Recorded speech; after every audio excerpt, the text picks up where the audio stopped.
ಶ್ರೀ ಗಣಪತಿ ಶಾರದಾ ಗುರುಭ್ಯೋ ನಮಃ. ಉತ್ತರಂ ಯತ್ ಸಮುದ್ರಸ್ಯ ಹಿಮಾದ್ರೇಶ್ಚೈವ ದಕ್ಷಿಣಂ ವರ್ಷಂ ತದ್ಭಾರತಂ ನಾಮ ಭಾರತೀಯತ್ರ ಸಂತತಿ. ಶ್ರೋತೃಗಳಿಗೆ ಶ್ರೀ ಸ್ಕಾಂದ ಮಹಾಪುರಾಣದ ಎರಡನೆಯ ವೈಷ್ಣವ ಖಂಡದ ಪುರುಷೋತ್ತಮ ಕ್ಷೇತ್ರ ಮಹಾತ್ಮ್ಯದ ಜೈಮಿನಿ ಋಷಿ ಸಂವಾದದಲ್ಲಿ ವಿವಿಧೋತ್ಸವ ವಿಧಾನ ನಿರೂಪಣ ಎಂಬ 30ನೆಯ ಅಧ್ಯಾಯಕ್ಕೆ ಸ್ವಾಗತ. ಮುನಿಗಳು ಕೇಳುತ್ತಾರೆ, ಎಲೈ ಜೈಮಿನಿ ಋಷಿಯೇ, ಇಂದ್ರದ್ಯುಮ್ನ ಮಹಾರಾಜನು ಶ್ರೀಪತಿಯಾದ ಜಗನ್ನಾಥ ಸ್ವಾಮಿಗೆ ಜನ್ಮಸ್ನಾನ ಮಹೋತ್ಸವವನ್ನು ಇತರ ಉತ್ಸವಗಳನ್ನು ನಡೆಸಿದ ವಿಧಾನವೆಂತೆಂಬುದನ್ನು ನಮಗೆ ತಿಳಿಯ ಹೇಳುವವನಾಗು. ಎಲೈ ಮುನಿಶ್ರೇಷ್ಠನೇ, ದೇವಮುನಿಯಾದ ನಾರದನು ಈ ಎಲ್ಲ ಸಂಗತಿಗಳನ್ನು ನಿನಗೆ ತಿಳಿಸಿರುವನು. ಆತನು ಬ್ರಹ್ಮಸೂತನು. ಆ ಮುನಿಯು ಅಜ್ಞಾನ ದೂರನಾದ ಪರಬ್ರಹ್ಮವನ್ನು ತಿಳಿದವನು. ಆದುದರಿಂದ ನೀನು ನಮಗೆ ಆ ವೃತ್ತಾಂತವೆಲ್ಲವನ್ನು ಹೇಳುವವನಾಗು. ಕೇಳಬೇಕೆಂಬ ಕುತೂಹಲವು ನಮಗೆ ಬಹಳವಾಗಿದೆ. ಎಲೈ ಮುನಿಯೇ, ಇಂದ್ರದ್ಯುಮ್ನ ರಾಜನ ಭಾಗ್ಯವೇ ಭಾಗ್ಯವು. ಆ ಭೂಪಾಲನೆಸಗಿದ ಅಂತಹ ಅದ್ಭುತ ಯಜ್ಞ ಕರ್ಮಾಂತ್ಯದಲ್ಲಂತೂ ಇದು ಅದ್ಭುತ ವೃತ್ತಾಂತವು. ದಾರು ನಿರ್ಮಿತವಾದ ವಿಷ್ಣುವಿನ ಆ ಪ್ರತಿಮೆಯು ಸಜೀವ ಶರೀರಿಯಾದ ಮನುಷ್ಯನಂತೆ ಭಕ್ತರಿಗೆ ಸಾಕ್ಷಾತ್ತಾಗಿ ಮೋಕ್ಷ ದ್ವಾರವನ್ನು ನೀಡುತ್ತದೆ ಎಂಬ ಸಂಗತಿಯನ್ನು ನಾವು ಹಿಂದೆ ಯಾವಾಗಲೂ ಕೇಳಿದುದಿಲ್ಲ, ಕಂಡು ಇರುವುದೂ ಇಲ್ಲವು. ಇಂತಹ ಭಗವಂತನ ಚರಿತ್ರೆಯನ್ನು ಸ್ಮರಿಸಿದಂತೆಲ್ಲ ಮಾನವರ ಪಾಪಗಳು ನಾಶವಾಗುವವು. ಎಲೈ ಮಹಾಮುನಿಯೇ, ಇಂದ್ರದ್ಯುಮ್ನ ಮಹಾರಾಜನ ಚರಿತೆಯಂತೂ ಮರ್ತ್ಯ ಲೋಕವಾಸಿಗಳಿಗೆ ಅತ್ಯಂತ ದುರ್ಲಭವಾದುದೇ ಸರಿ. ನಾವದನ್ನು ಎಷ್ಟು ಕೇಳಿದರೂ ತೃಪ್ತಿಯೇ ಆಗಲಿಲ್ಲವು. ಇನ್ನೂ ಕೇಳಬೇಕೆಂದು ಎನಿಸುತ್ತಲೇ ಇರುವುದು. ಆದುದರಿಂದ ಪ್ರಕೃತದಲ್ಲಿ ನೀನು ಸಮಸ್ತ ಪಾಪಗಳನ್ನು ಕಳೆಯುವುದಾಗಿ ಸಂದರ್ಶಿಸಿದೊಡನೆಯೇ ವೈಕುಂಠವಾಸವು ದೊರಕುವುದೆಂದು ನಿಶ್ಚಿತವಾಗಿರುವ ಆ ಜಗನ್ನಾಥ ಸ್ವಾಮಿಯ ಯಾತ್ರೋತ್ಸವಗಳನ್ನು ನಮಗೆ ಕ್ರಮವಾಗಿ ತಿಳಿಸು. ಸಾಕ್ಷಾತ್ ಮಧುಸೂದನನೇ ಆ ಯಾತ್ರಾ ಮಹೋತ್ಸವಗಳನ್ನು ಹೇಳಿರುವನಷ್ಟೇ. ಆದುದರಿಂದ ಜಗತ್ತಿನ ಹಿತವನ್ನು ಬಯಸಿ ಅವುಗಳನ್ನು ನಮಗೆ ತಿಳಿಯ ಹೇಳು.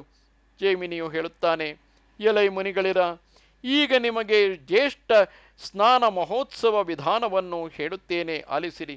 ಈ ಜ್ಯೇಷ್ಠ ಸ್ನಾನೋತ್ಸವವನ್ನು ನಡೆಸುವ ಮಾನವನು ಜ್ಯೇಷ್ಠ ಮಾಸದ ಶುಕ್ಲ ಪಕ್ಷದ ದಶಮಿಯ ದಿನ ವಾಕ್ ಸಂಯಮವುಳ್ಳವನಾಗಿ ಈ ವ್ರತವನ್ನು ಮಾಡುತ್ತೇನೆಂದು ಸಂಕಲ್ಪ ಮಾಡಬೇಕು. ಅಂದಿನ ಪ್ರಾತಃ ಕಾಲದಲ್ಲಿ ಪಂಚತೀರ್ಥ ಸ್ನಾನಪೂರ್ವಕವಾಗಿ ಈ ಸಂಕಲ್ಪವನ್ನು ಮಾಡಬೇಕು.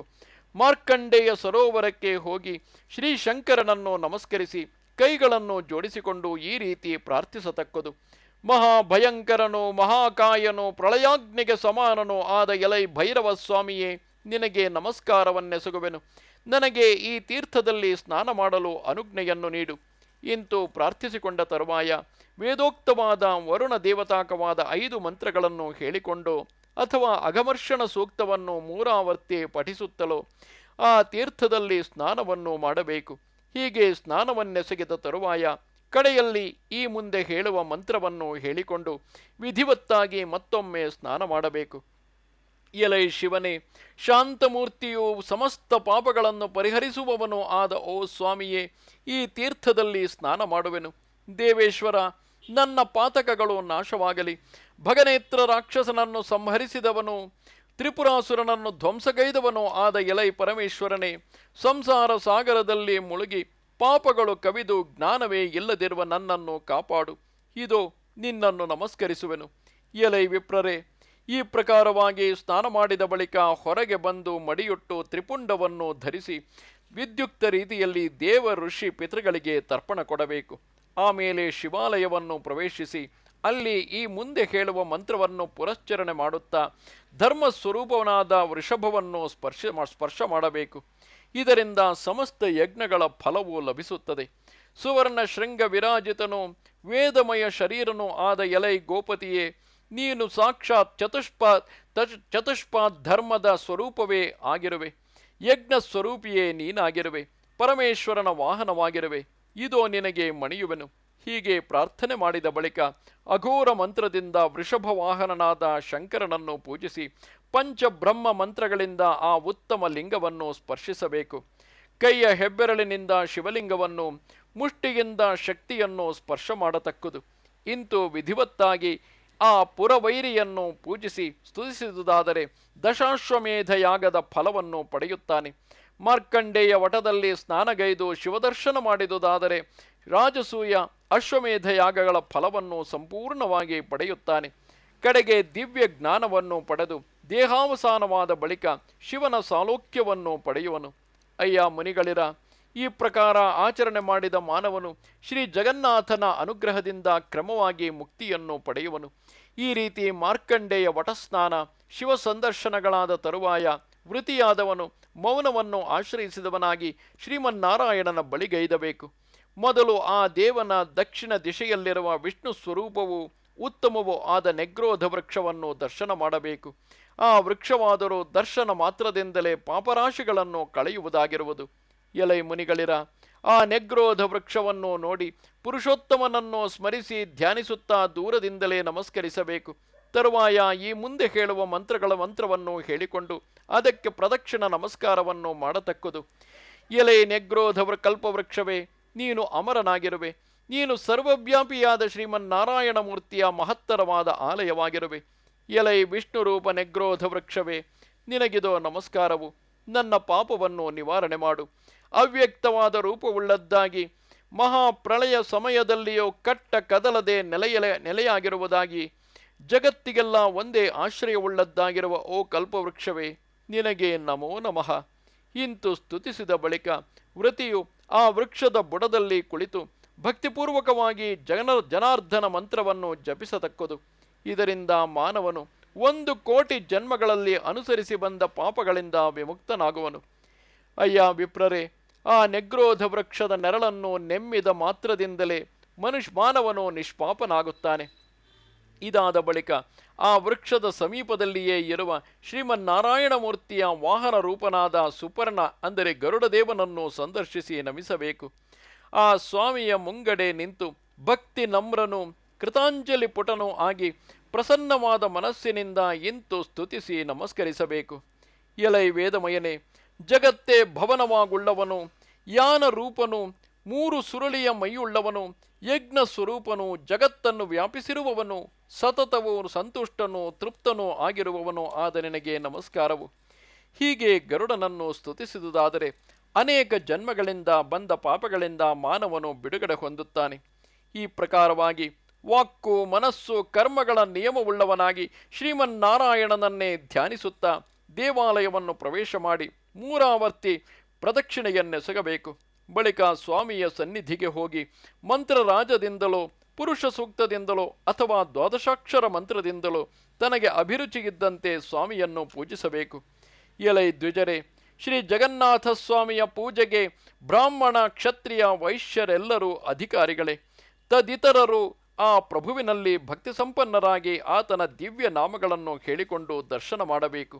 ಪರಮೇಶ್ವರನನ್ನು ಪಂಚೋಪಚಾರ ಪೂಜೆಯಿಂದ ಸೇವಿಸಿದ ಬಳಿಕ ಕೈಗಳನ್ನು ಮುಗಿದುಕೊಂಡು ಮುಂದೆ ಹೇಳುವ ಈ ಸ್ತೋತ್ರವನ್ನು ಹೇಳಿಕೊಳ್ಳಬೇಕು. ದೇವದೇವ ಜಗನ್ನಾಥ, ಸಂಸಾರ ಸಮುದ್ರದಿಂದ ಉದ್ಧಾರ ಮಾಡುವ ಓ ಪ್ರಭುವೇ, ನೀನು ಭಕ್ತರಲ್ಲಿ ಅನುಗ್ರಹವನ್ನು ತೋರಿ ಅವರನ್ನು ಪಾಲಿಸುವವನು. ದೇವ, ನಿನ್ನಡಿಗಳಲ್ಲಿ ಬಿದ್ದಿರುವ ನನ್ನನ್ನು ರಕ್ಷಿಸು. ಎಲೈ ಕೃಷ್ಣನೇ, ನೀನು ಭಕ್ತಾಭೀಷ್ಟ ಫಲಪ್ರದನಾಗಿ ಜಯಿಸು. ಜಗನ್ನಾಥ, ನಿನಗೆ ಜಯ ಜಯ. ನೀನು ಸಮಸ್ತ ಪಾಪಗಳನ್ನು ನಾಶಗೊಳಿಸುವ ಪ್ರಭುವು. ಎಲೈ ಸ್ವಾಮಿಯೇ, ಸಮಸ್ತ ಜಗತ್ತುಗಳಿಂದಲೂ ನಮಸ್ಕರಿಸಲ್ಪಟ್ಟ ಅಡಿದಾವರೆಗಳುಳ್ಳ ನಿನ್ನನ್ನು ನಮಸ್ಕರಿಸುವೆನು. ಅನೇಕ ಕೋಟಿ ಬ್ರಹ್ಮಾಂಡ ನಾಯಕನಾದ ಎಲೈ ಪುರುಷೋತ್ತಮನೇ, ನಿಶ್ವಾಸಗಳೇ ವೇದಗಳಾಗಿರುವ ನೀನು ಸಮಸ್ತ ಲೋಕಗಳ ಅಭ್ಯುದಯಕ್ಕಾಗಿ ಜಯಶೀಲನಾಗು. ಸಕಲ ಲೋಕಗಳಿಗೂ ಆಧಾರನಾಗಿ ಪರಮಾತ್ಮನಾಗಿರುವ ನಿನಗೆ ನಮಸ್ಕಾರವಿರಲಿ. ಬ್ರಹ್ಮ ರುದ್ರೇಂದ್ರಾದಿ ದೇವತೆಗಳ ಮತ್ತು ನೀನೇ ಶರಣೆಂದು ಬರುವ ಭಕ್ತ ಜನರ ಸಮಸ್ತ ಸಂಕಟಗಳನ್ನು ಪರಿಹರಿಸುವವನು, ಅಖಿಲ ಜಗದ್ಧಾಮನು, ಸಮಸ್ತ ಭೂತಗಳ ಅಂತರ್ಯಾಮಿಯೂ ಆದ ಓ ಜಗನ್ನಾಥನೇ, ಜಯ ಜಯ. ನಿರ್ವ್ಯಾಜ ಕರುಣಾಸಾಗರನು, ದೀನವತ್ಸಲನು, ದೀನರಿಗೂ ಅನಾಥರಿಗೂ ಶರಣ್ಯನು, ವಿಶ್ವಸಾಕ್ಷಿಯೂ ಆದ ಓ ಪರಮಾತ್ಮ, ಜಯ ಜಯ. ನಿನಗಿದೋ ನಮಸ್ಕಾರವು.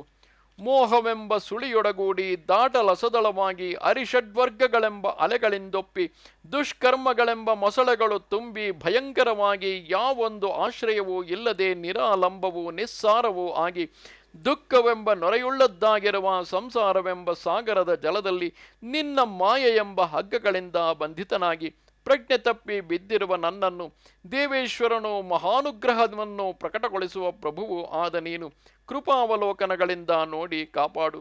ಎಲೈ ಜಗನ್ನಾಥನೇ, ಭವಸಾಗರಕ್ಕೆ ಸಿಕ್ಕಿ ಭಯಗೊಂಡಿರುವವರಿಗೆ ನೀನೊಬ್ಬನೇ ಬಂಧುವು. ಭವಭೀರುವಾದ ಮಾನವನಿಗೆ ಹಸಿವು ಬಾಯಾರಿಕೆಗಳು ಪ್ರಾಣ ಮನಸ್ಸುಗಳಿಂದಲೇ ಬೆಳೆದು ಬಂದಿರುವುದು. ಶರೀರಕ್ಕೂ ಮೋಹ ಶೋಕ ಮೋಹಗಳು ಅಡಸಿಯೇ ಇರುವವು. ಮುಪ್ಪು ಸಾವುಗಳಂತೂ ದೇಹದಲ್ಲಿಯೇ ಹುಟ್ಟಿದವುಗಳು. ಇಂತಹ ಮಾನವನು ನಿನ್ನನ್ನು ಸ್ಮರಿಸಿ ಉದ್ಧಾರವಾಗುವುದೆಂತು? ಇಂತಹ ದೀನ ಮಾನವರನ್ನು ಸಂರಕ್ಷಿಸುವವನು ನೀನಲ್ಲದೆ ನಿನ್ನ ಸೃಷ್ಟಿಯಲ್ಲಿ ಬೇರಾವನಿರುವನು. ಎಲೈ ಸರ್ವವ್ಯಾಪಿಯೇ, ನೀನು ಭಕ್ತರನ್ನು ಅನುಗ್ರಹಿಸಿ ಕಾಪಾಡಲೋಸುಗವೇ ಅವತಾರ ಮಾಡಿರುವೆ. ಹಾಗಲ್ಲದಿದ್ದರೆ ಪೂರ್ಣ ಕಾಮನಾದ ನೀನು ಇಂತು ಈ ಭೂಲೋಕದಲ್ಲಿ ಅವತರಿಸಲು ಬೇರಾವ ಕಾರಣವಿರುವುದು? ಓ ಜಗತ್ಪತಿಯೇ, ನಿನ್ನ ಪಾದ ಪದ್ಮಗಳನ್ನು ಆಶ್ರಯಿಸಿರುತ್ತೇನೆ. ಇನ್ನು ನನಗೆ ಯಾವ ಚಿಂತೆಯೂ ಇರುವುದಿಲ್ಲವು.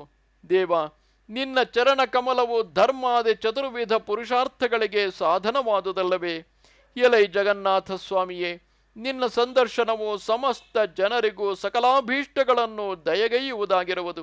ಎಲೈ ದ್ವಿಜರೇ, ಈ ರೀತಿ ಶ್ರೀ ಪುರುಷೋತ್ತಮನನ್ನು ಸ್ತುತಿಸಿದ ಬಳಿಕ ಆದಿಶೇಷನ ಮಂತ್ರವನ್ನು ಪುರಶ್ಚರಣೆ ಮಾಡಿಕೊಂಡಾಗಲಿ, ದ್ವಾದಶಾಕ್ಷರ ಮಂತ್ರ ಪುರಶ್ಚರಣೆಯಿಂದಾಗಲಿ, ಪ್ರಣವಪೂರ್ವಕವಾದ ದಿವ್ಯ ನಾಮಗಳಿಂದಾಗಲಿ ಬಲಭದ್ರ ದೇವನನ್ನು ಪೂಜಿಸಿ ಏಕಾಗ್ರ ಮನಸ್ಕನಾಗಿ ನಮಸ್ಕರಿಸಿ ಈ ಮುಂದೆ ಹೇಳುವ ಸ್ತೋತ್ರದಿಂದ ಪ್ರಸನ್ನನಾಗಿಸಬೇಕು. ಎಲೈ ಬಲರಾಮನೇ, ಜಯ ಜಯ. ಸತತವು ಬ್ರಹ್ಮಾನಂದ ಸ್ವರೂಪನು, ಸಚ್ಚಿದಾನಂದ ವಿಗ್ರಹನು, ಅವಿದ್ಯೆ ಎಂಬ ಕೆಸರ ಸೋಕಿಲ್ಲದವನು, ನಿರ್ಮಲಾಕೃತಿಯುಳ್ಳವನು ಆದ ನಿನಗೆ ನಮಸ್ಕಾರವು. ನೀನು ಸಮಸ್ತ ಜಗತ್ತಿನ ಭಾರವನ್ನು ಭರಿಸಿಯೂ ಯಾವ ಶ್ರಮವೂ ಇಲ್ಲದಿರುವೆ. ಭಕ್ತರ ತಾಪತ್ರಯಗಳನ್ನು ವಿಶೇಷವಾಗಿ ಸೆಳೆದು ಹಾಕಲು ಯಾವಾಗಲೂ ನೇಗಿಲನ್ನು ಕೈಯಲ್ಲಿ ತಾಳಿರುವೆ. ಓ ಸ್ವಾಮಿ, ಜಯ ಜಯ. ನಿನಗಿದೋ ನಮಸ್ಕಾರವು. ಶರಣಾಗತರಾದ ದೀನ ಜನರನ್ನು ಸಂರಕ್ಷಿಸುವವನು, ಸ್ಫುಟವಾದ ನೇತ್ರ ಕಮಲವುಳ್ಳವನು ಆದ ಓ ಬಲಭದ್ರದೇವನೇ, ನೀನೇ ಅಶೇಷ ಕಲುಷಗಳನ್ನು ತೊಳೆಯುವುದರಲ್ಲಿ ಅತ್ಯಂತ ಸಮರ್ಥನಾದವನು. ಪ್ರಸನ್ನ ಕರುಣಾ ಸಮುದ್ರನೇ, ದೀನಬಂಧುವೆ, ನಿನಗೆ ನಮಸ್ಕಾರವು. ಫಣಾಗ್ರದಿಂದಲೇ ಚರಾಚರ ಜಗತ್ತನ್ನು ಧರಿಸಿರುವ ನಿನಗಿದೋ ನತಿಯು. ದಾಟಲ ಶಕ್ಯವು ಪಾರವಿಲ್ಲದುದು ಆದ ಈ ಭವಸಾಗರದಿಂದ ನನ್ನನ್ನು ಉದ್ಧರಿಸಿ ಕಾಪಾಡು. ಪರಾಪರ ವಸ್ತುಗಳೆಲ್ಲಕ್ಕಿಂತಲೂ ಶ್ರೇಷ್ಠನಾಗಿಯೂ ಪರಮೇಶ್ವರನಾಗಿಯೂ ಇರುವ ಓ ಬಲಭದ್ರನೇ, ನಿನಗೆ ನಮಸ್ಕಾರವು. ಎಲೈ ವಿಪ್ರರೇ, ಮುಸಲಧರನು ನಾಗರಾಜನು ಆದ ಶ್ರೀ ಬಲದೇವನನ್ನು ಎಂತು ಸ್ತುತಿಸಿದ ಬಳಿಕ ಜಗತ್ತಿಗೆ ಅಧಿಕಾರಿಣಿಯು ಜಗನ್ಮಾತೆಯು ಪ್ರಮಂಗಳಲೋಚನೆಯೂ ಆದ ಸುಭದ್ರಾ ದೇವಿಯನ್ನು ಪೂಜಿಸಬೇಕು. ಜಯರೂಪಿಣಿಯಾದ ಆ ದೇವಿಯನ್ನು ಪೂಜಿಸಿದ ತರುವಾಯ ಈ ಮುಂದೆ ಹೇಳುವ ಸ್ತುತಿಯಿಂದ ಸ್ತುತಿಸಿ ಪ್ರಸನ್ನಗೊಳಿಸಬೇಕು. ದೇವಿ, ಮಹಾದೇವಿ, ಜಯ ಜಯ. ಭವಸಾಗರದಿಂದ ಭಕ್ತರನ್ನು ಕಡೆಹಾಯಿಸುವವಳಾಗಿ ಸುಖದ ಉತ್ಪತ್ತಿ ಸ್ಥಾನವಾಗಿ ನಿನ್ನನ್ನು ಆಶ್ರಯಿಸಿ ಭಜಿಸುವವರಿಗೆ ಸಂತೋಷವನ್ನು ಉಂಟು ಮಾಡುವವಳು ನೀನು. ಓ ತಾಯೇ, ಪ್ರಸನ್ನಳಾಗು. ನಿನಗಿದೋ ನಮಸ್ಕಾರವು. ಕಾರ್ಯಸ್ವರೂಪಗಳಿಗೆಲ್ಲಕ್ಕೂ ನೀನೇ ಕಾರ್ಯರೂಪಿಣಿಯಾಗಿ, ಎಲ್ಲ ಕಾರಣಗಳಿಗೂ ಕಾರಣರೂಪಿಣಿಯಾಗಿ, ಧರಿಸಬೇಕಾದ ಸಮಸ್ತಕ್ಕೂ ನೀನೇ ಧಾರಣ ರೂಪಿಣಿಯಾಗಿ ಬೆಳಗುತ್ತಿರುವೆ. ದೇವಿ, ಆದಿಶಕ್ತಿಯಾದ ನಿನ್ನನ್ನು ನಮಸ್ಕರಿಸುತ್ತೇನೆ. ಶ್ರೀ ಮಹಾವಿಷ್ಣುವಿನ ವಕ್ಷಸ್ಥಲದಲ್ಲಿ ನೆಲೆಸಿರುವವಳು, ಶ್ರೀ ಶಂಭುವಿನ ಅರ್ಧಾಂಗವನ್ನು ಧರಿಸಿರುವವಳು, ಪದ್ಮಯೋನಿಯಾದ ಚತುರಾನನನ ಮುಖಕಮಲದಲ್ಲಿ ನೆಲೆಸಿರುವವಳು, ಜಗತ್ಪ್ರಿಯೆಯೂ ಆದ ನಿನ್ನನ್ನು ನಮಸ್ಕರಿಸುತ್ತೇನೆ. ಎಲವು ಭದ್ರಾದೇವಿಯೇ, ಪರಮಾತ್ಮನಾದ ಶ್ರೀ ಜಗನ್ನಾಥನೆಸಗುವ ಸೃಷ್ಟಿ ಸ್ಥಿತಿ ಲಯ ಕಾರ್ಯಗಳಿಗೆ ನೀನೊಬ್ಬಳೇ ಅಸದೃಶವಾದ ಶಕ್ತಿಯನ್ನು ದಯಗೈಯುವವಳಾಗಿರುವೆ. ನೀನಿಲ್ಲದಿದ್ದರೆ ಓ ತಾಯೇ, ಜಗನ್ನಾಥನು ಆ ಕಾರ್ಯಗಳನ್ನು ಮಾಡಲು ಸಮರ್ಥನಲ್ಲವು. ಎಲವು ತಾಯೇ, ಸಮಸ್ತ ಲೋಕಗಳಿಗೆ ಜನನಿಯು, ವಿಷ್ಣು ಮಾಯೆಯು, ಸತತವು ತಪಸ್ಸಂಪನ್ನೆಯು, ಸುಭದ್ರೆಯು, ಮಂಗಳ ರೂಪಿಣಿಯು, ಸಮಸ್ತಕ್ಕೂ ಮೂಲಭೂತೆಯೂ ಆದ ನಿನ್ನನ್ನು ನಮಸ್ಕರಿಸುತ್ತೇನೆ. ಇಂತು ಸುಭದ್ರಾ ದೇವಿಯನ್ನು ಸ್ತುತಿಸಿದ ಮೇಲೆ ಸಮುದ್ರ ಸ್ನಾನವನ್ನು ಮಾಡಲೋಸುಗ ಶ್ರೀ ಪುರುಷೋತ್ತಮನನ್ನು ಇಂತು ಪ್ರಾರ್ಥಿಸಬೇಕು. ಎಲೈ ಷಡ್ಗುಣೈಶ್ವರ್ಯ ಪರಿಪೂರ್ಣನು, ಜಗದ್ವ್ಯಾಪಿಯೂ ಚರಾಚರ ಸ್ವರೂಪಿಯೂ ಆದ ವಿಷ್ಣುವೇ, ಪ್ರಭು, ನಾನೆಸಗುವ ಸಮುದ್ರ ಸ್ನಾನವು ನನಗೆ ಸಿದ್ಧಿಯನ್ನು ಉಂಟು ಮಾಡಲಿ. ಜಗದೀಶ, ಶಂಖಚಕ್ರ ಗದಾಧರ, ನಿನಗೆ ನಮೋ ನಮಃ. ಪ್ರಭುವೇ, ಸಮುದ್ರ ಸ್ನಾನ ಮಾಡಲು ನನಗೆ ಅಪ್ಪಣೆಯನ್ನು ಕೊಡು. ಅಯ್ಯ ದ್ವಿಜರೇ, ತರುವಾಯ ವೃತಿಯಾದ ಮಾನವನು ಮೌನವಾಗಿ ಶ್ರೀ ಮಹಾವಿಷ್ಣುವನ್ನೇ ಮನಸ್ಸಿನಲ್ಲಿ ಧ್ಯಾನಿಸುತ್ತಾ ಸಾಗರದ ಬಳಿಗೈಯಬೇಕು. ವೃತಿಯಾದವನು ಸಮುದ್ರಕ್ಕೆ ಹೋಗುವ ದಾರಿಯಲ್ಲಿಯೇ ನೆಲೆಸಿರುವ ಉಗ್ರಸೇನನ ಅಪ್ಪಣೆಯನ್ನು ಸಮಾಧಾನ ಮನಸ್ಸಿನಿಂದ ಈ ರೀತಿ ಕೇಳಿಕೊಳ್ಳಬೇಕು. ಮಹಾಬಾಹುವು ಮಹಾಬಲನು ಉಗ್ರ ಪರಾಕ್ರಮಿಯೂ ಆದ ಎಲೈ ಉಗ್ರಸೇನ ಮಹಾರಾಜನೇ, ನಾನು ಸುಪ್ರಸನ್ನ ಮೂರ್ತಿಯಾದ ಶ್ರೀ ಜಗನ್ನಾಥ ಪ್ರಭುವಿನ ಅಪ್ಪಣೆಯನ್ನು ಪಡೆದು ಸ್ನಾನಾರ್ಥವಾಗಿ ಸಾಗರ ತೀರಕ್ಕೆ ಬಂದಿರುವೆನು. ತೀರ್ಥರಾಜವೆನಿಸಿದ ಈ ಸಾಗರದ ಸ್ನಾನದಿಂದ ಉಂಟಾಗುವ ಸಮಸ್ತ ಫಲವನ್ನು ಸಂಪೂರ್ಣವಾಗಿ ದೊರಕಿಸುವ ಎಲೈ ಉಗ್ರಸೇನನೇ, ನಾನೀಗ ಸಮುದ್ರ ಸ್ನಾನವನ್ನು ಮಾಡುವೆನು. ಯಾದವೋತ್ತಮನಾದ ನೀನು ನನಗೆ ಅನುಜ್ಞೆಯನ್ನು ದಯಪಾಲಿಸು. ಎಲೈ ದ್ವಿಜಶ್ರೇಷ್ಠರೇ, ಇದಾದ ಬಳಿಕ ವ್ರತಿಯಾದ ಯಾತ್ರಿಕನು ಅಲ್ಲಿಂದ ಮುಂದಕ್ಕಿರುವ ಸ್ವರ್ಗದ್ವಾರಕ್ಕೆ ಹೋಗಿ ಅಲ್ಲಿಯ ದ್ವಾರಪಾಲಕರನ್ನು ಈ ರೀತಿ ಪ್ರಾರ್ಥಿಸಬೇಕು. ಎಲೈ ದ್ವಾರಪಾಲಕರೇ, ಯಾವುದರ ಮೂಲಕ ಈ ದೇವತೆಗಳೆಲ್ಲರೂ ಪ್ರತಿನಿತ್ಯವೂ ಸ್ವರ್ಗದಿಂದ ತರುವವರಾಗಿ ಭೂಸ್ವರ್ಗವೆನಿಸಿದ ಈ ಪುರುಷೋತ್ತಮ ಕ್ಷೇತ್ರಕ್ಕೆ ಶ್ರೀ ಜಗನ್ನಾಥನ ದರ್ಶನಕ್ಕಾಗಿ ಬರುತ್ತಾರೆಯೋ ಅಂತಹ ಈ ದ್ವಾರವನ್ನು ರಕ್ಷಿಸುವವರಾದ ನಿಮ್ಮೀರ್ವರನ್ನು ನಮಸ್ಕರಿಸುತ್ತೇನೆ. ಸತ್ಪುರುಷರ ಸತ್ಕರ್ಮಗಳಿಗೆ ಸಾಕ್ಷಿಗಳಾಗಿರುವ ನೀವೀರ್ವರು ನನ್ನನ್ನು ಉತ್ತಮವಾದ ಊರ್ಧ್ವಲೋಕಗಳಿಗೆ ಕರೆದೊಯ್ಯಿರಿ. ನೀವು ಸಮುದ್ರ ಜಲದಿಂದ ಆವಿರ್ಭವಿಸಿದವರು, ಸಮಸ್ತ ಸದ್ಗುಣಗಳನ್ನು ಪಡೆದಿರುವ ಸರ್ವಶ್ರೇಷ್ಠರು. ಪ್ರಕೃತದಲ್ಲಿ ನಾನು ನಿಮ್ಮೀರ್ವರ ನಡುವೆ ಹೋಗುವೆನು.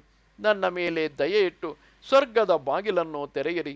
ಈ ಪ್ರಕಾರ ಪ್ರಾರ್ಥಿಸಿದ ಬಳಿಕ ಯಾವುದನ್ನು ದೂರದಿಂದ ನೋಡಿದೊಡನೆಯೇ ಮಾನವನು ಮಹತ್ತರವಾದ ಪಾಪದಿಂದ ದಿಟವಾಗಿಯೂ ಬಿಡುಗಡೆ ಹೊಂದುತ್ತಾನೆಯೋ ಅಂತಹ ತೀರ್ಥರಾಜನೆನಿಸಿದ ಸಾಗರನ ಸನ್ನಿಧಿಗೆ ಬರಬೇಕು. ಇಂತು ಸಾಗರದ ಸಮೀಪಕ್ಕೆ ಹೋಗಿ ಕೈಕಾಲುಗಳನ್ನು ತೊಳೆದುಕೊಂಡು ಆಚಮನ ಮಾಡಿ ನಿರ್ಮಲವಾದ ಆಸನದಲ್ಲಿ ಪೂರ್ವಾಭಿಮುಖವಾಗಿ ಕುಳಿತು ತನ್ನ ಮುಂದೆ ಚಚ್ಚೌಕವು ಚತುರ್ದ್ವಾರವು 4 ಮೂಲೆಗಳಲ್ಲಿಯೂ 4 ಸ್ವಸ್ತಿಕಗಳುಳ್ಳದ್ದು ಆದ ಮಂಡಲವನ್ನು ಬರೆಯಬೇಕು. ಆ ಮಂಡಲದ ಮಧ್ಯದಲ್ಲಿ ಮಂಗಳಕರವಾದ ಅಷ್ಟದಳ ಪದ್ಮವನ್ನು ಬರೆದು ಅಷ್ಟಾಕ್ಷರ ಮಂತ್ರವನ್ನು ಜಪಿಸಿ ಅಂಗನ್ಯಾಸ ಕರನ್ಯಾಸ ಮಾಡತಕ್ಕದ್ದು. ಮಂತ್ರದ 6 ಅಕ್ಷರಗಳಿಂದ ಷಡಂಗನ್ಯಾಸವನ್ನು ಮಾಡಬೇಕೆಂದು ತಿಳಿದವರು ಹೇಳುತ್ತಾರೆ. ಷಡಂಗನ್ಯಾಸವಾದ ಮೇಲೆ ಉಳಿದೆರಡು ಮಂತ್ರವರ್ಣಗಳನ್ನು ಕುಕ್ಷಿ ಮತ್ತು ಪೃಷ್ಠದಲ್ಲಿ ನ್ಯಾಸಗೊಳಿಸಬೇಕು. ಇದಾದ ಬಳಿಕ ಪಾದಗಳು, ಜಂಘೆಗಳು, ಊರುಗಳು, ಸ್ಪಿಕ್ಕುಗಳು ಅಂದರೆ ಪೃಷ್ಠಭಾಗಗಳು, ಪಾರ್ಶ್ವಗಳು, ಪುನಃ ನಾಭಿ, ಪೃಷ್ಠ, ಬಾಹುಗಳು, ಹೃದಯ, ಕಂಠ, ಕೊಂಕಳು, ಓಷ್ಠ, ಕಿವಿಗಳು, ಕಣ್ಣುಗಳು, ಗಂಢಸ್ಥಳ, ಮೂಗಿನ ಹೊಳ್ಳೆಗಳು, ಹುಬ್ಬುಗಳು, ಹಣೆ, ಶಿರಸ್ಸು ಈ ಎಲ್ಲೆಡೆಗಳಲ್ಲಿಯೂ ಮಂತ್ರವರ್ಣಗಳನ್ನು ಯಥಾಕ್ರಮವಾಗಿ ನ್ಯಾಸ ಮಾಡಬೇಕು. ಬಳಿಕ ಎಲ್ಲ ಮಂತ್ರವರ್ಣಗಳಿಂದಲೂ ಸಮಾಹಿತ ಮನಸ್ಕನಾಗಿ ವ್ಯಾಪಕ ನ್ಯಾಸವನ್ನೆಸಗಿ 3 ಆವರ್ತಿ ಪ್ರಾಣಾಯಾಮವನ್ನು ಮಾಡಬೇಕು.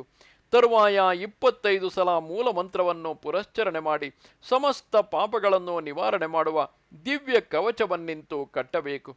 ಪೂರ್ವ ದಿಕ್ಕಿನಲ್ಲಿ ಗೋವಿಂದನು ನನ್ನನ್ನು ಪಾಲಿಸಲಿ. ದಕ್ಷಿಣ ದಿಕ್ಕಿನಲ್ಲಿ ವಾರಿಜಾಕ್ಷನು ನನ್ನನ್ನು ರಕ್ಷಿಸಲಿ.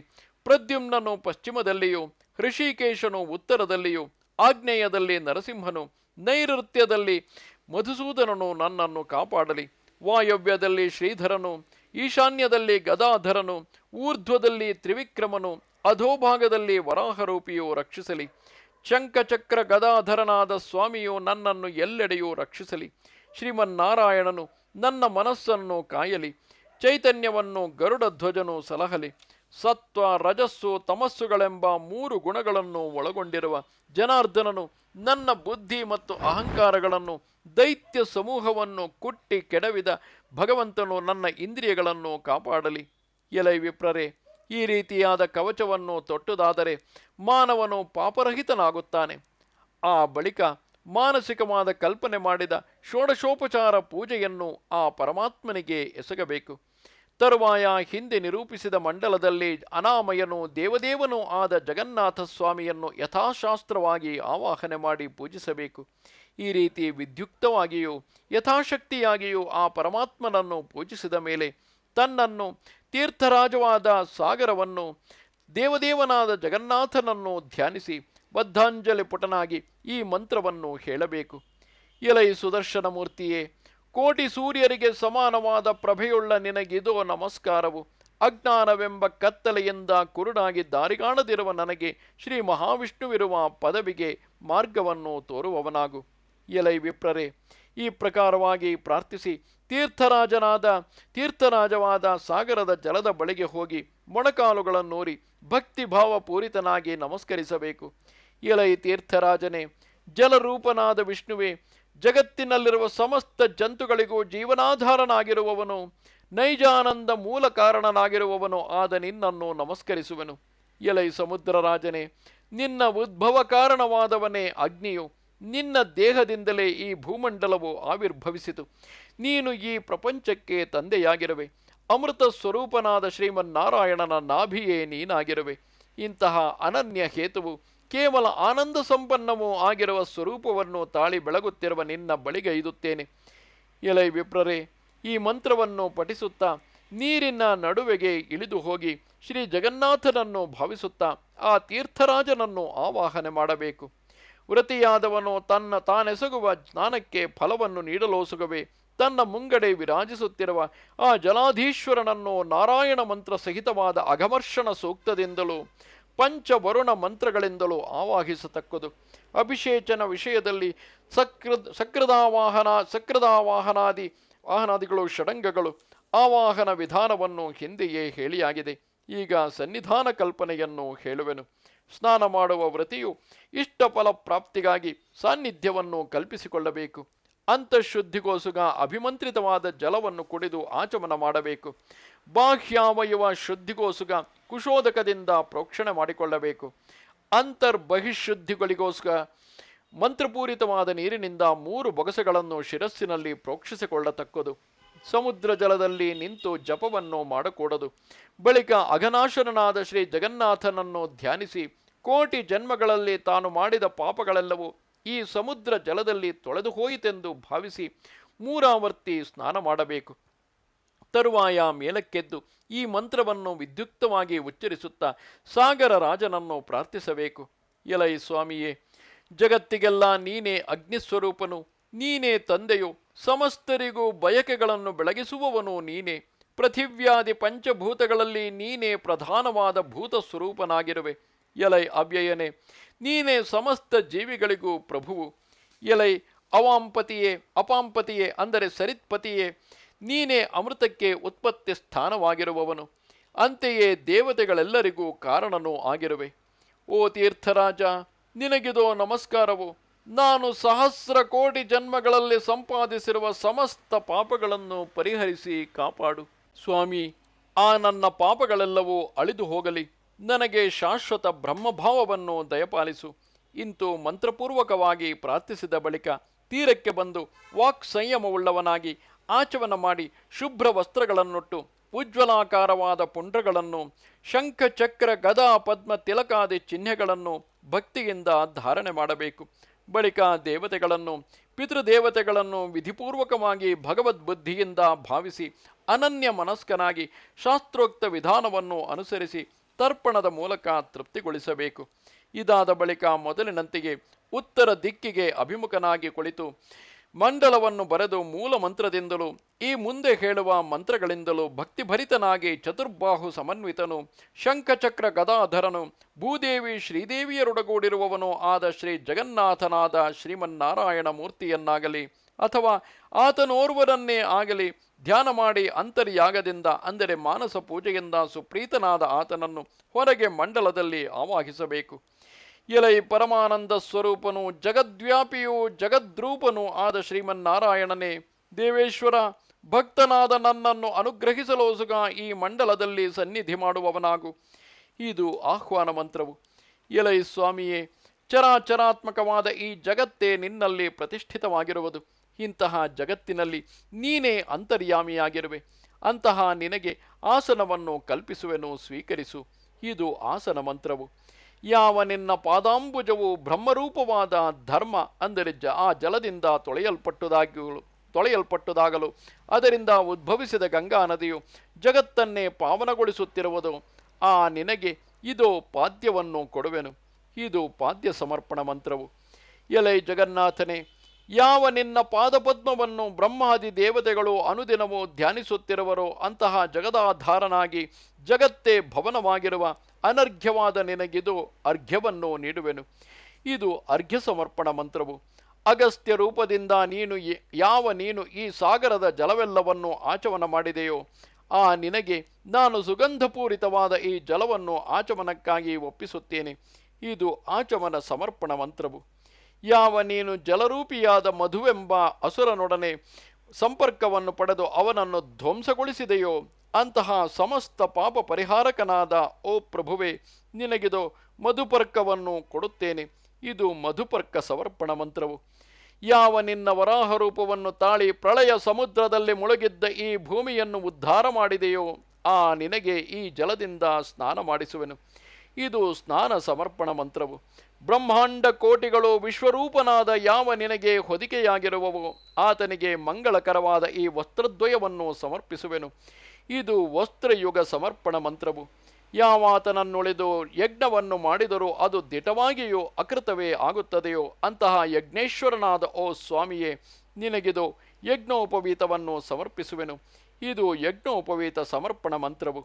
ಯಾವನ ಅಂಗ ಸಂಗವನ್ನು ಪಡೆದು ಸಮಸ್ತ ಭೂಷಣಗಳು ಬೆಳಗುತ್ತಿರುವವೋ ಅಂತಹ ವಿಶ್ವಕ್ಕೆ ಅಲಂಕಾರಪ್ರಾಯನಾದ ಪರಮಾತ್ಮನಿಗೆ ಭೂಷಣಗಳನ್ನು ಒಪ್ಪಿಸುವೆನು. ಇದು ಭೂಷಣ ಸಮರ್ಪಣ ಮಂತ್ರವು. ಯಾವನ ಮೈಯನ್ನು ಸೋಕಿ ಸುಳಿದ ಗಾಳಿಯ ಸೋಕಿನಿಂದ ಶ್ರೀಗಂಧವೇ ಮೊದಲಾದ ಮಲೆಯ ಗಿರಿಯ ಮರಗಳು ಸುಗಂಧ ರಸ ಸಂಪನ್ನಗಳಾಗಿರುವವೋ ಆ ಸ್ವಾಮಿಗೆ ಶ್ರೀಗಂಧಲೇಪನವನ್ನು ಸಮರ್ಪಿಸುತ್ತೇನೆ. ಇದು ಶ್ರೀಗಂಧ ಸಮರ್ಪಣಾ ಮಂತ್ರವು. ಯಾವಾತನ ಧ್ಯಾನ ಮಾತ್ರದಿಂದ ಪಾಪರಹಿತರಾದ ಭಕ್ತರಿಗೆ ಸೌಮನಸ್ಯ ಉಂಟಾಗುತ್ತದೆಯೋ ಆ ಪ್ರಭುವಿಗೆ ನಾನು ಸುಗಂಧ ಭರಿತವಾದ ಈ ಸುಮಮಾಲೆಯನ್ನು ಸಮರ್ಪಿಸುವೆನು. ಇದು ಸುಮಮಾಲಾ ಸಮರ್ಪಣ ಮಂತ್ರವು. ಯಾವನನ್ನು ಚಿತ್ತದಲ್ಲಿ ನೆಲೆಗೊಳಿಸಿದರೆ ಭವಾಗ್ನಿಯೋ ಹೊಗೆಯಾಡುವುದು ನಿಂತು ಹೋಗುತ್ತದೆಯೋ ಆ ಜಗನ್ನಾಥನಿಗೆ ಉತ್ತಮೋತ್ತಮವಾದ ಈ ಸುಗಂಧ ಧೂಪವನ್ನು ಒಪ್ಪಿಸುವೆನು.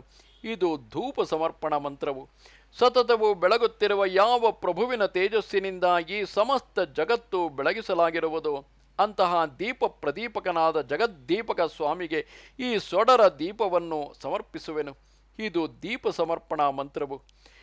ಚರಾಚರಾತ್ಮಕವಾದ ಈ ಜಗತ್ತನ್ನು ಯಾವಾತನು ಭಕ್ಷಿಸುವನೋ, ಭಕ್ಷಿಸಿದ ಆ ಜಗತ್ತನ್ನೇ ಯಾವಾತನು ಸೃಜಿಸುವನೋ, ಹಾಗೆ ಸೃಷ್ಟಿಯಾದ ಈ ಜಗತ್ತು ಯಾವಾತನಿಂದಲೇ ಪುಷ್ಟವಾಗುವುದೋ ಆ ಜಗನ್ನಾಥ ಪ್ರಭುವಿಗೆ ನಾನು ಈ ಅನ್ನವನ್ನು ನಿವೇದಿಸುವೆನು. ಇದು ನೈವೇದ್ಯ ಸಮರ್ಪಣ ಮಂತ್ರವು. ಸ್ವಭಾವದಿಂದಲೇ ಸುವಾಸಿತವಾಗಿರುವ ಯಾವಾತನ ತುಟಿಗೆಂಪನ್ನು ಕಂಡು ಸುರಸುಂದರಿಯರೆಲ್ಲರೂ ಮೋಹಿತರಾಗಿ ಹೋದರೋ ಆ ದೇವನಿಗೆ ಈ ತಾಂಬೂಲವನ್ನು ಒಪ್ಪಿಸುವೆನು. ಇದು ತಾಂಬೂಲ ಸಮರ್ಪಣ ಮಂತ್ರವು. ಯಾವಾತನಿಗೆ ಪ್ರದಕ್ಷಿಣೆ ಮಾಡಿದರೆ ಭಕ್ತನು ಭವಾಂಗಣದಲ್ಲಿ ಮರಳಿ ಮರಳಿ ಪ್ರದಕ್ಷಿಣೆಗೈಯುವುದನ್ನು ಸಾಕು ಮಾಡುವನೋ ಆ ಶ್ರೀಮನ್ನಾರಾಯಣ ಮೂರ್ತಿಗೆ ಪ್ರದಕ್ಷಿಣ ನಮಸ್ಕಾರಗಳನ್ನು ಮಾಡುತ್ತೇನೆ. ಇದು ನಮಸ್ಕಾರ ಮಂತ್ರವು. ಎಲೈ ವಿಪ್ರರೇ, ಮಂಡಲಾಂತರ್ಗತನಾದ ಆ ಪರಮಾತ್ಮನ ಷೋಡಶೋಪಚಾರ ಪೂಜೆಗೆ ಈ ರೀತಿ ಬೇರೆ ಬೇರೆಯಾಗಿ ಈ ಮಂತ್ರಗಳು ಹೇಳಲಾಗಿರುವವು. ವೃತಿಯಾದವನು ತನ್ನ ಅಂತರಂಗದಲ್ಲಿ ನೆಲೆಸಿರುವ ಪರಮಾತ್ಮನನ್ನು ತಾನು ಬರೆದ ಮಂಡಲದಲ್ಲಿ ಬಹಿಸ್ಥಿತನನ್ನಾಗಿ ಭಾವಿಸಿ ಆವಾಹನೆ ಮಾಡಬೇಕು. ತರುವಾಯ ಆ ಸ್ವಾಮಿಗೆ ರತ್ನಸಿಂಹಾಸನವನ್ನಿತ್ತು ಅದರ ಮೇಲೆ ಆತನು ಸುಖಾಸೀನನಾಗಿರುವನೆಂದು ಭಾವಿಸಬೇಕು. ಬಳಿಕ ಆ ಪ್ರಭುವಿನ ಅಡಿದಾವರೆಗಳಲ್ಲಿ ದೂರ್ವೆಗಳಿಂದಲೂ ತಾವರೆಗಳಿಂದಲೂ ಕೂಡಿದ ಪಾದ್ಯಗಳನ್ನು ಅರ್ಪಿಸಬೇಕು. ಇದಾದ ಬಳಿಕ ಮೂಲ ಮಂತ್ರವನ್ನು ಉಚ್ಚರಿಸಿಕೊಂಡು ಚಿನ್ನ, ಬೆಳ್ಳಿ, ತಾಮ್ರ ಪಾತ್ರೆಗಳಲ್ಲಿಯಾಗಲಿ, ಶಂಖದಲ್ಲಿಯಾಗಲಿ, ಗರಿಕೆ ಮತ್ತು ಅಪರಾಜಿತೆ ಅಂದರೆ ಬನ್ನಿಗಿಡದ ಪತ್ರೆಗಳನ್ನಾಗಲಿ ಬೆರೆಸಿದ ಜಲವನ್ನು ತುಂಬಿಕೊಂಡು ಗಂಧ ಪುಷ್ಪಗಳಿಂದಲೂ ಯವ, ದೂರ್ವೆ, ದರ್ಭೆಯ ಕೊನೆಗಳು, ಫಲ, ಬಿಳಿ ಸಾಸುವೆ, ಎಳ್ಳು ಈ ವಸ್ತುಗಳನ್ನು ಬೆರೆಸಿ ಶಾಸ್ತ್ರೋಕ್ತವಾಗಿ ಅದನ್ನು ಸಂಸ್ಕರಿಸಿ ಅರ್ಘ್ಯವನ್ನಾಗಿಸಿಕೊಂಡು ಅದನ್ನು ಗರಿಕೆ ಮತ್ತು ದರ್ಭೆಯ ತುದಿಗಳಿಂದ ತೆಗೆದುಕೊಂಡು ಮಂಡಲದಲ್ಲಿ ಆವಾಹಿತನಾಗಿರುವ ಪರಮಾತ್ಮನೆದುರಿಗೆ ಸೇಚನ ಮಾಡಬೇಕು. ಉಳಿದುದೆಲ್ಲವನ್ನು ನೆಲದಲ್ಲಿ ಚೆಲ್ಲಬೇಕು. ಇದು ಅರ್ಘ್ಯವಿಧಾನವೆಂದು ಹೇಳಿದೆ. ಜಾಯಿಕಾಯಿ, ಕಂಕೋಲೆ, ಲವಂಗ ಇವುಗಳಲ್ಲಿ ಯಾವುದರಿಂದಾದರೂ ಮಿಶ್ರ ಮಾಡಿ ಸಂಸ್ಕರಿಸಿದ ನೀರನ್ನು ಸ್ವಾಮಿಗೆ ಆಚಮನವಾಗಿ ಕೊಡಬೇಕು. ಆಮೇಲೆ ಮಧುಪರ್ಕವನ್ನು ಸಮರ್ಪಿಸತಕ್ಕದು. ಕಂಚಿನ ಪಾತ್ರೆಯಲ್ಲಿ ಜೇನುತುಪ್ಪ, ಹಸುವಿನ ತುಪ್ಪ, ಮೊಸರುಗಳನ್ನು ಹಾಕಿ ಹಣ್ಣು ಬೆರೆಸಿ ಅದರ ಮೇಲೆ ಮತ್ತೊಂದು ಪಾತ್ರೆಯನ್ನು ಮುಚ್ಚಿಟ್ಟಿರಬೇಕು. ಇದು ಮಧುಪರ್ಕವೆನಿಸುವುದು. ಇದಾದ ತರುವಾಯ ಪರಮಾತ್ಮನಿಗೆ ಶುದ್ಧೋದಕ ಸ್ನಾನವನ್ನು ಅರ್ಪಿಸಬೇಕು. ಸೊಗಸಾದ ರೇಷ್ಮೆ ಅಥವಾ ಹತ್ತಿಯಲ್ಲಿ ಮಾಡಿದ ಶುಭ್ರವಾದ 2 ವಸ್ತ್ರಗಳನ್ನು ಸ್ವಾಮಿಗೆ ಅರ್ಪಿಸಬೇಕು. ಧನ ವ್ಯಯವನ್ನು ಲೆಕ್ಕಿಸಬಾರದು, ಅಂದರೆ ಜಿಪುಣತನವನ್ನು ಮಾಡಕೂಡದು.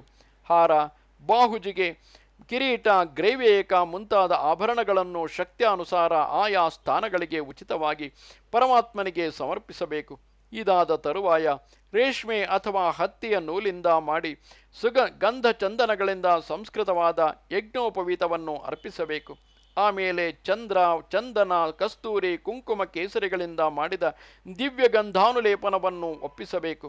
ತುಳಸಿ ಮಾಲೆಯನ್ನಾಗಲಿ, ಜಾಜಿ, ಕಮಲ, ಸಂಪಿಗೆ, ಅಶೋಕ, ಭುರ, ಪುನ್ನಾಗ, ನಾಗಕೇಸರಿ ಮುಂತಾದ ಅನೇಕ ಕುಸುಮಗಳ ಮಾಲೆಯನ್ನಾಗಲಿ, ಕುಸುಮಗಳನ್ನೇ ಆಗಲಿ, ಮುತ್ತುಗಳನ್ನು, ಪುಷ್ಪಗಳನ್ನೇ ಆಗಲಿ ಸ್ವಾಮಿಯ ಶಿರಸ್ಸಿನ ಮೇಲೆ ಧರಿಸಬೇಕು. ಮಾಲೆಯು ಪಾದಗಳವರೆಗಾದರೂ ಇರತಕ್ಕದು. ಮಾಲ್ಯವು ಕೊರಳಿಂದ ತೊಡೆಯವರೆಗೂ ಇರಬೇಕು. ಕೇಶ ಮಧ್ಯದಲ್ಲಿದ್ದರೆ ಗರ್ಭಕವೆನಿಸುವುದು. ಶಿರಸ್ಸಿನಲ್ಲಿಯಾದರೂ ಪುಷ್ಪಾಂಜಲಿಯನ್ನಿಡಬೇಕು. ಗುಗ್ಗುಲು, ಅಗುರು, ಉಶೀರ ಅಂದರೆ ವಾರಣದ ಬೇರು, ಶುದ್ಧವಾದ ತುಪ್ಪ, ಮಧುಚಂದನ ಇವುಗಳೊಡಗೂಡಿದ ಸುಗಂಧಭರಿತವಾದ ಧೂಪವನ್ನು ದೇವನಿಗೆ ಒಪ್ಪಿಸಬೇಕು. ಆಕಳ ತುಪ್ಪದಲ್ಲಿ ತೋಯಿಸಿದ ವರ್ತಿಯೊಡನೆಯಾಗಲಿ, ಎಳ್ಳೆಣ್ಣೆಯ ವರ್ತಿಯೊಡನಾಗಲಿ ಕೂಡಿದ ಕರ್ಪೂರದ ದೀಪವನ್ನು ಬೆಳಗಬೇಕು. ನುಚ್ಚಾಗದಿರುವ ಅಕ್ಕಿಯನ್ನು ಚೆನ್ನಾಗಿ ತೊಳೆಸಿ ಹದವಾಗಿ ಬೇಯಿಸಿ ಪಕ್ವ ಮಾಡಿರುವ ಅನ್ನವನ್ನು ಅಭಿಚಾರ ಮಾಡಿ, ಗೋವಿನ ಹಾಲು, ಮೊಸರು, ಬಾಳೆಯ ಹಣ್ಣು, ಬಗೆ ಬಗೆಯ ವ್ಯಂಜನಗಳು, ಭಕ್ಷ್ಯಗಳು, ಮೋದಕಗಳು ಅಂದರೆ ಕಡಬಗಳು, ಬಗೆ ಬಗೆಯ ಹಣ್ಣುಗಳು ಇವುಗಳೊಡನೆ ಕೂಡಿ ಮನೋಹರವೂ ಸುಗಂಧಭರಿತವೂ ಸುರಸವೂ ಆಗತಾನೆ ಸಿದ್ಧಪಡಿಸಿದುದು ಆದ ನೈವೇದ್ಯವನ್ನು ದೇವದೇವನಿಗೆ ನಿವೇದಿಸತಕ್ಕದು. ಒಂದು ಕೊಳಗಕ್ಕಿಂತ ಕಡಿಮೆಯಾಗಿ ನೈವೇದ್ಯವನ್ನು ಇಡಕೂಡದು. ಧೂಪ, ದೀಪ, ನೈವೇದ್ಯ, ಅರ್ಘ್ಯ, ಸ್ನಾನ, ಮಧುಪರ್ಕ, ವಸ್ತ್ರ, ಯಜ್ಞೋಪವೀತ ಇವುಗಳನ್ನು ಸಮರ್ಪಣ ಮಾಡಿದ ಮೇಲೆ ಪರಮಾತ್ಮನಿಗೆ ಆಚಮನವನ್ನೊಪ್ಪಿಸಬೇಕು. ಇತರ ವಿಷಯಗಳಲ್ಲಿ ಸಂಸ್ಕರಿಸಿದ ಕಳಶೋದಕವನ್ನು ಮಾತ್ರ ಕೊಡಬೇಕು. ನೈವೇದ್ಯವಾದ ಮೇಲೆ ಆಚಮನವನ್ನು ಕೊಟ್ಟು ಕರೋದ್ವರ್ತನವನ್ನು ನೀಡತಕ್ಕದ್ದು. ಎಲೈ ವಿಪ್ರರೆ, ಆಮೇಲೆ ಕರ್ಪೂರ, ಲವಂಗ, ಏಲಕ್ಕಿ, ಜಾಯಿಕಾಯಿಗಳೊಡಗೂಡಿದ ಅಡಿಕೆಯ ಪುಡಿಯನ್ನಿಟ್ಟು ತಾಂಬೂಲವನ್ನು ಗಂಧಚಂದನರು ಪೂರ್ವಕವಾಗಿ ಅರ್ಪಿಸಬೇಕು. ಇದಾದ ಬಳಿಕ ಮೂಲ ಮಂತ್ರವನ್ನು 108 ಸಾರಿ ಜಪ ಮಾಡಿ ಅನನ್ಯ ಮನಸ್ಕನಾಗಿ ಪರಮಾತ್ಮನನ್ನು ಸ್ತುತಿಸಿ ಆ ಪುರುಷೋತ್ತಮನಿಗೆ ಪ್ರದಕ್ಷಿಣ ಪೂರ್ವಕವಾದ ನಮಸ್ಕಾರಗಳನ್ನು ಮಾಡಬೇಕು. ಎಲೈ ದೇವದೇವನೇ, ಜಗನ್ನಾಥನೇ, ನೀನು ಸಮಸ್ತ ತೀರ್ಥಗಳನ್ನು ಪ್ರವರ್ತನಗೊಳಿಸಿದವನು. ನೀನು ಸಮಸ್ತ ತೀರ್ಥಗಳ ಸ್ವರೂಪನಾಗಿರುವೆ. ಪ್ರಭು, ನೀನೇ ಸಮಸ್ತ ದೇವತಾಮಯನು. ನಿನ್ನ ಅನುಗ್ರಹದಿಂದಲೇ ನಾನು ತೀರ್ಥರಾಜವೆನಿಸಿದ ಈ ಸಾಗರದಲ್ಲಿ ಸ್ನಾನವನ್ನು ಮಾಡಿದೆನಷ್ಟೇ. ಈ ಸ್ನಾನವು ಸಫಲವಾಗಲಿ. ಪರಮಾತ್ಮ, ಈ ಸ್ನಾನಕ್ಕೆ ಹೇಳಿರುವ ಫಲಗಳೆಲ್ಲವನ್ನೂ ನನಗೆ ದಯಗೈಯುವವನಾಗು. ಎಲೈ ಪ್ರಭುವೆ, ನೀನು ದ್ರವರೂಪನಾದ ಸಿಂಧುರಾಜನೇ ಆಗಿರುವೆ ಎಂಬುದರಲ್ಲಿ ಸಂಶಯವೇ ಇಲ್ಲವು. ಪಾಪವೆಂಬ ಮನೆಯಲ್ಲಿ ಅಡಗಿಕೊಂಡಿರುವ ನನ್ನನ್ನು ಕಾಪಾಡು. ನಿನಗಿದೋ ನಮಸ್ಕಾರವು. ಎಲೈ ವಿಪ್ರರೆ, ಈ ರೀತಿ ತೀರ್ಥರಾಜವಾದ ಸಮುದ್ರದ ಸ್ನಾನವನ್ನು ಮಾಡಿ ಅನಾಮಯನಾದ ಶ್ರೀ ಜಗನ್ನಾಥನನ್ನು ಪೂಜಿಸಿದಾದರೆ ಸಮಸ್ತ ತೀರ್ಥಗಳಲ್ಲಿ ಮಿಂದ ಫಲವು ಲಭಿಸುತ್ತದೆ. ಕೋಟಿ ಗೋದಾನಗಳಿಂದಲೂ, ಕೋಟಿ ಯಜ್ಞಗಳನ್ನು ಮಾಡುವುದರಿಂದಲೂ, ಕೋಟಿ ಮಹಾದಾನಗಳಿಂದಲೂ ಪುಣ್ಯ ಕರ್ಮಗಳಿಗೆ ಯಾವ ಪುಣ್ಯ ಉಂಟು ಆ ಪುಣ್ಯವೆಲ್ಲವೂ ಈ ತೀರ್ಥರಾಜ ಸ್ನಾನ ಮತ್ತು ಶ್ರೀ ಜಗನ್ನಾಥ ಪೂಜೆಗಳಿಂದ ಉಂಟಾಗುತ್ತದೆ. ಸಮುದ್ರ ತೀರದಲ್ಲೆಸಗಿದ ಧ್ಯಾನ, ದಾನ, ತಪಸ್ಸು, ಜಪ, ಶ್ರಾದ್ದ, ದೇವತಾ ಪೂಜೆ ಇವೆಲ್ಲವೂ ಒಂದೊಂದು ಅನೇಕ ಕೋಟಿ ಫಲವನ್ನು ನೀಡುವುದಾಗುತ್ತದೆ. ನಮ್ಮ ವಂಶದಲ್ಲಿ ಸಮುದ್ರ ಸ್ನಾನವನ್ನು ಮಾಡಿ ದೇವತೆಗಳಿಗೂ ಪಿತೃದೇವತೆಗಳಿಗೂ ತರ್ಪಣವನ್ನು ಕೊಡುವವರು ಯಾರಾದರೂ ಹುಟ್ಟುತ್ತಾರೆಯೇ ಎಂದು ಎಲ್ಲರೂ ಆಶಿಸುವರು. ಸಮುದ್ರ ಸ್ನಾನವನ್ನು ಮಾಡಲೊಜ್ಜುಗಿಸಿದ ಮಾನವನ ಸಮಸ್ತ ಪಾಪಗಳು, ಸಮಸ್ತ ಪಾತಕಗಳು, ಅನಿಷ್ಟಗಳು ತಳಮಳಿಸಿ ಕೂಗಿಕೊಂಡು ಓಡಿ ಹೋಗುತ್ತವೆ. ಎಲೈ ವಿಪ್ರರೆ, ಇತರ ತೀರ್ಥಗಳಲ್ಲಿ ಮಾಡಿದ ಪಾಪವು ಸಮುದ್ರ ತೀರಕ್ಕೆ ಬಂದೊಡನೆಯೇ ಅಳಿದು ಹೋಗುತ್ತದೆ. ಸಮುದ್ರ ತೀರದಲ್ಲಿಯೇ ಮಾಡಿದ ಪಾಪವಾದರೂ ಸಮುದ್ರ ಸ್ನಾನದಿಂದ ನಾಶವಾಗುತ್ತದೆ. ಸಮುದ್ರ ಸ್ನಾನದಲ್ಲಿ ತೊಡಗಿರುವ ಮಾನವನನ್ನು ಕಂಡೊಡನೆಯೇ ಯಮಕಿಂಕರರೆಲ್ಲರೂ ಸಿಂಹವನ್ನು ಕಂಡು ಇತರ ವನಮೃಗಗಳು ಎಂತೋ ಅಂತೂ ದಶ ದಿಶೆಗಳಿಗೂ ಪಲಾಯನವಾಗುತ್ತಾರೆ. ಯಮನು ಸಹ ಅವನನ್ನು ನೋಡಿದೊಡನೆಯೇ ಹೆದರಿ ಅವನನ್ನು ನಮಸ್ಕರಿಸಿ ಪೂಜಿಸಿ ಗೌರವಿಸುತ್ತಾನೆ. ಆದರೂ ಸಮುದ್ರ ಸ್ನಾನವೆಂಬ ಪುಣ್ಯಕರ್ಮವನ್ನು ಮಾಡಿರುವ ಅವನ ಮುಂಗಡೆ ನಿಲ್ಲಲು ಸಮರ್ಥನಾಗುವುದಿಲ್ಲವು. ದೇವತೆಗಳೆಲ್ಲರೂ ನಾವು ಮನುಷ್ಯ ಜನ್ಮವನ್ನು ಪಡೆಯೋಣ, ಪರಿಶುದ್ಧ ದೇಹರಾಗಿ ಸಮುದ್ರ ಸ್ನಾನದಿಂದ ದೊರಕುವ ಪುಣ್ಯವನ್ನು ಸಂಪಾದಿಸೋಣ ಎಂದು ಬಯಸುತ್ತಿರುತ್ತಾರೆ. ಅಯ್ಯ ದ್ವಿಜರೇ, ಮಾನವನೆಸಗಿದ ಪಾಪ ರಾಶಿಯು ಮೇರು ಮಂದರ ಪರ್ವತಗಳಷ್ಟಿದ್ದರೂ ಸಹ ಅದು ಸಮುದ್ರ ಸ್ನಾನ ಮಾತ್ರದಿಂದ ಹತ್ತಿಯ ರಾಶಿಯು ಬೆಂಕಿ ಎಂದೆಂತೋ ಅಂತೂ ದಗ್ಧವಾಗಿ ಹೋಗುತ್ತದೆ. ಸ್ನಾನ ಮಾಡುವಾಗ ಮಾನವನು ಯಾವಾಗಲೂ ನೀರಿನಲ್ಲಿ ಶ್ರೀಮನ್ನಾರಾಯಣನನ್ನು ಸ್ಮರಿಸಬೇಕು. ಅದರಲ್ಲಿ ಶ್ರೀ ಪುರುಷೋತ್ತಮ ಕ್ಷೇತ್ರದಲ್ಲಿರುವ ಸಮುದ್ರವಾದರೂ ಸಾಕ್ಷಾತ್ ವಿಷ್ಣು ಸ್ವರೂಪವೇ ಆಗಿರುವುದು. ಬ್ರಹ್ಮಹತ್ಯೆ ಮಾಡಿದವನಾಗಲಿ, ಸುರಾಪಾನ ಮಾಡಿದವನಾಗಲಿ, ಗೋಹತ್ಯೆ ಮಾಡಿದವನಾಗಲಿ ಅಥವಾ ಈ ಪಂಚಮಹಾಪಾತಕಗಳನ್ನು ಮಾಡಿದವನೇ ಆಗಲಿ ಸಮುದ್ರ ಸ್ನಾನದಿಂದ ನಿಷ್ಕೃತಿಯನ್ನು ಪಡೆಯುತ್ತಾನೆ. 1,000,000 ಕಪಿಲ ಗೋವುಗಳ ದಾನಕ್ಕಿಂತಲೂ ಸಮುದ್ರ ಸ್ನಾನವು ವಿಶೇಷವಾದುದು. ಒಂದು ಬಾರಿ ಸಮುದ್ರ ಸ್ನಾನವನ್ನು ಮಾಡಿದುದಾದರೆ ಮಾನವನು ಕುಲಕೋಟಿಗಳನ್ನು ಉದ್ಧರಿಸುವವನಾಗುತ್ತಾನೆ. ಸಕಲ ತೀರ್ಥಗಳಲ್ಲಿ ಸ್ನಾನ ಮಾಡುವುದರಿಂದಲೂ ಸಮಸ್ತ ದೇವಾಲಯಗಳ ಸಂದರ್ಶನದಿಂದಲೂ ಯಾವ ಪುಣ್ಯವು ಲಭಿಸುತ್ತದೆಯೋ ಆ ಪುಣ್ಯ ಫಲವೆಲ್ಲವೂ ಸಮುದ್ರ ಸ್ನಾನದಿಂದ ಲಭಿಸುತ್ತದೆ ಎಂಬುದರಲ್ಲಿ ಸಂಶಯವಿಲ್ಲವು. ಯಾವ ಮಾನವನು ತನ್ನ ಜನ್ಮವು, ಬಾಳು, ತಾನು ಕೇಳಿದ ಧರ್ಮೋಪದೇಶ, ತಾನು ಮಾಡಿದ ವೇದಾಧ್ಯಯನಗಳು ಸಫಲವಾಗ ಬಯಸುತ್ತಾನೆಯೋ ಅವನು ಸಮುದ್ರ ಸ್ನಾನ ಮಾಡಿ ದೇವ ಪಿತೃಗಳಿಗೆ ತರ್ಪಣವನ್ನೆಸಗಬೇಕು.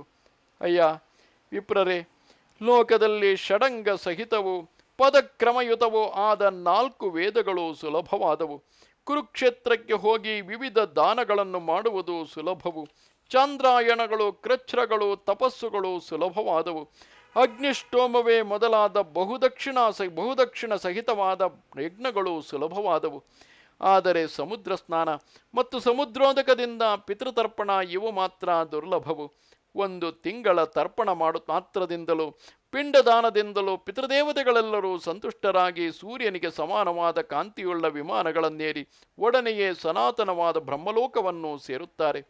ಶ್ರೀ ಜಗನ್ನಾಥನನ್ನು ಮೊದಲು ಆಮೇಲೆಯೂ ವಿಧಿವತ್ತಾಗಿ ಅರ್ಚಿಸಿದ ತರುವಾಯ ತೀರ್ಥರಾಜವಾದ ಸಮುದ್ರದಲ್ಲಿ ಸ್ನಾನ ಮಾಡಿದುದಾದರೆ ಮಾನವನು ಮುಕ್ತಿ ಭಾಜನನಾಗುತ್ತಾನೆ. ತರುವಾಯ ಆ ತೀರ್ಥ ವಿಸರ್ಜನೆಯನ್ನು ಮಾಡಿ ಆ ಕ್ಷೇತ್ರದಲ್ಲಿರುವ ಶ್ರೀ ರಾಮ, ಕೃಷ್ಣ, ಸುಭದ್ರೆಯರನ್ನು ನಮಸ್ಕರಿಸಿ ಆ ಬ್ರಹ್ಮರೂಪವನ್ನು ಧ್ಯಾನಿಸಬೇಕು. ಇಲ್ಲಿಗೆ ಶ್ರೀ ಸ್ಕಾಂದ ಮಹಾಪುರಾಣದ 2ನೆಯ ವೈಷ್ಣವ ಖಂಡದ ಪುರುಷೋತ್ತಮ ಕ್ಷೇತ್ರ ಮಾಹಾತ್ಮ್ಯದ ಜೈಮಿನಿ ಋಷಿ ಸಂವಾದದಲ್ಲಿ ವಿವಿಧೋತ್ಸವ ವಿಧಾನ ನಿರೂಪಣವೆಂಬ 30ನೆಯ ಅಧ್ಯಾಯವು ಮುಗಿದುದು. ನಮಸ್ತೆ ಶಾರದೆ ದೇವಿ ಕಾಶ್ಮೀರ ಪುರವಾಸಿನಿ ತ್ವಾಮಹಂ ಪ್ರಾರ್ಥಯೇ ನಿತ್ಯಂ ವಿದ್ಯಾದಾನಂಚ ದೇಹಿಮೆ. ನಮಸ್ಕಾರ.